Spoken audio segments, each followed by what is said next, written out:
pagando quase 11% de dividendos ao ano, com PVP de 0,87 com imóveis tipo A e AAA, mas com uma vacância de 33%. Será que o Rekt 11 é uma oportunidade ou é uma furada?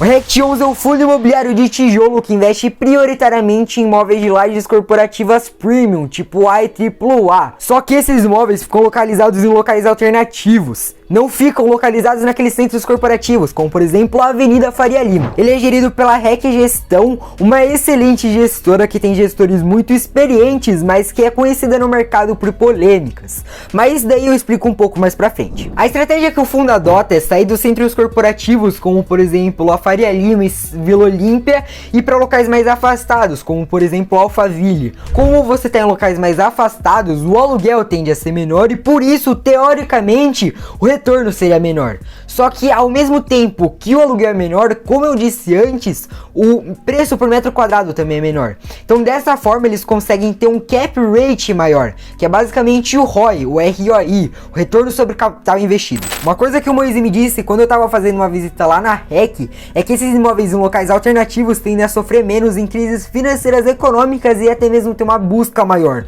porque aquelas empresas que antes conseguiam pagar o aluguel de imóveis AAA na Faria Lima, por exemplo, não conseguem mais. Daí o que elas fazem? Elas migram para regiões onde o aluguel é mais barato, só que não deixam o alto padrão AAA. Só que esse é o caso dos imóveis do Rekt, por exemplo. Agora vamos dar uma olhada aqui no relatório para entender um pouco melhor como que ele funciona. Aqui logo que abrimos o relatório do Rekt, vemos o valor distribuído no mês de julho. Então o montante total foi de 4.907.000, o que resultou no resultado por cota de 60 centavos. Descendo um pouco aqui, o gestor informa que a Caixa Econômica devolveu agora em junho o 16º e 18º de um dos prédios que o fundo é dono, somando uma multa rescisória de 29 meses de locação, dando um total de pouco mais de 2,5 milhões de reais. Eles informam também que o valor foi recebido dia 30 de junho e que a caixa permanece no 17º andar desse edifício. Aqui um pouco mais para baixo, vemos a distribuição por ativo de acordo com o PL. Então 11% da carteira está em CRIs, 88% imóveis e 1% em caixa. Os imóveis estão distribuídos entre Paraná, São Paulo, Rio de Janeiro e Distrito Federal, onde 41% são classificados como A, 36% duplo A e 23% triplo A. Os contratos são reajustados 75 por IGPM e 25 por IPCA. E um dos pontos que a galera mais critica do Rekt é a taxa de ocupação, pois estamos com apenas 66,8% dos imóveis ocupados e 33,2% estão vazios. E agora nós vamos falar sobre a alavancagem do Rekt 11, que é o ponto principal desse vídeo aqui, pois é o principal ponto de atenção do fundo. Então aqui nós vemos que o total do passivo é de aproximadamente 192 milhões, sendo que 12 milhões desse passivo estão com uma taxa de juros ponderada atreladas ao CDI e 176 milhões com uma taxa ponderada de IPCA mais 7,41% ao ano, com vencimento em 2034. E conversando com o Moise, eu percebi que o principal problema que eles têm não é diretamente com a alavancagem em si, e sim com aquela parte que está atrelada ao IPCA, índice que nos últimos 12 meses só vem subindo. E aqueles 176 milhões que estão com uma taxa ponderada de IPCA mais 7,5% estão preocupando não só pelas taxas altas, mas também pelo descasamento das suas receitas e suas despesas. Por conta da vacância, eles diminuíram muito suas receitas. A solução que os gestores planejaram para resolver essa situação era fazer uma emissão e captar um montante total de 200 milhões.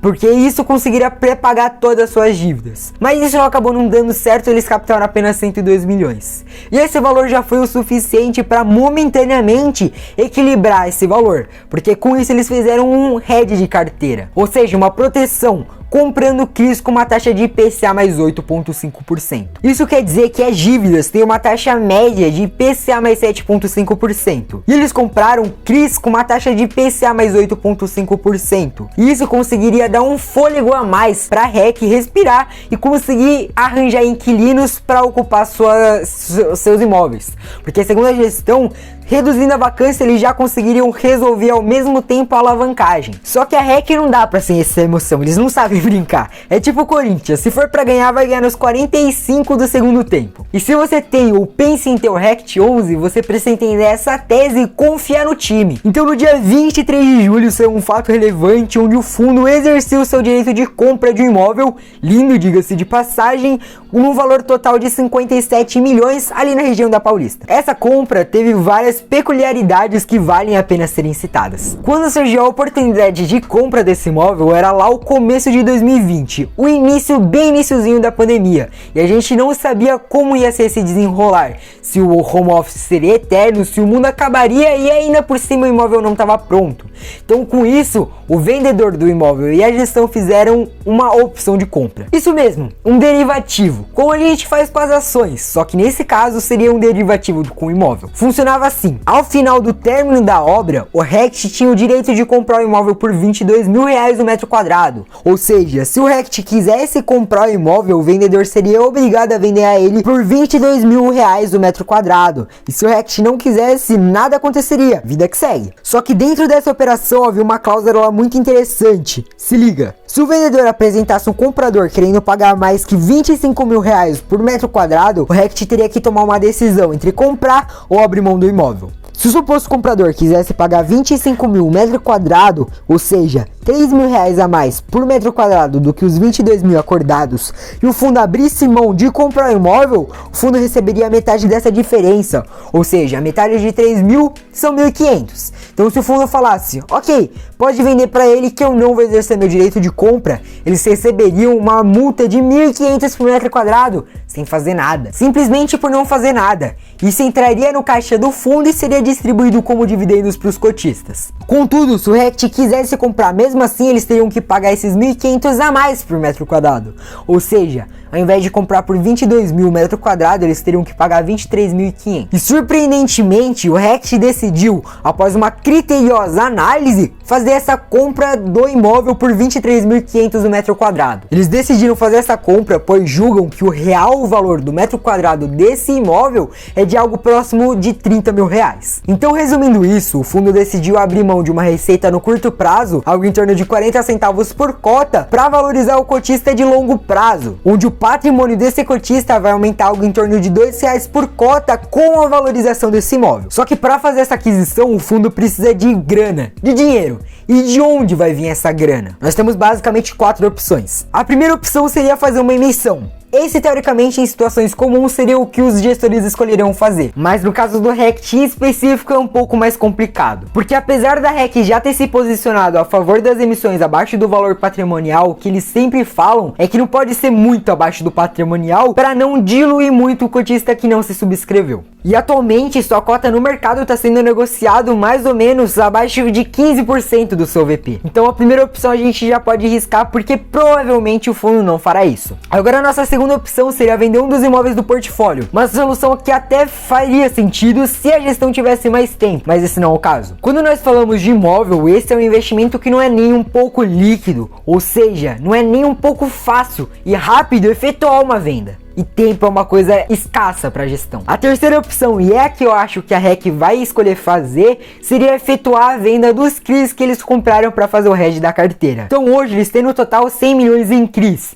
Eles venderiam 60 milhões e no final ficariam com apenas 40 milhões. Agora eu me imagino na pele do gestor tendo que tomar essa decisão. A cabeça dele deve ter tipo assim, ó: meu fundo tá alavancado, com dívidas, e eu tenho a possibilidade de colocar uma grana para dentro do fundo, fazer os cotistas irem e ganhar alguns pontos com o mercado no curto prazo, mas eu vejo que a valorização pode ser muito maior no longo prazo, mas essa minha decisão pode acabar com minha popularidade. E aí a gestão decide continuar no que eles acreditam, mesmo que isso traga impopularidade para eles. E por isso eu tiro o meu chapéu pra REC, porque essa é uma decisão muito difícil de ser tomada e precisa ter muito culhão pra fazer isso. Como eu já disse, volto a repetir, se você quer investir no Rect 11 ou tem Rect 11 na carteira, você precisa estar ciente dos seus riscos, entender a tese e confiar muito na gestão. Mas me diz aí nos comentários, o que vocês acharam da compra desse imóvel? Acharam uma sábia decisão? Coloca tudo aí nos comentários que eu vou estar lendo e dando coraçãozinho, beleza? Fico por aqui, um abraço pra vocês, falou!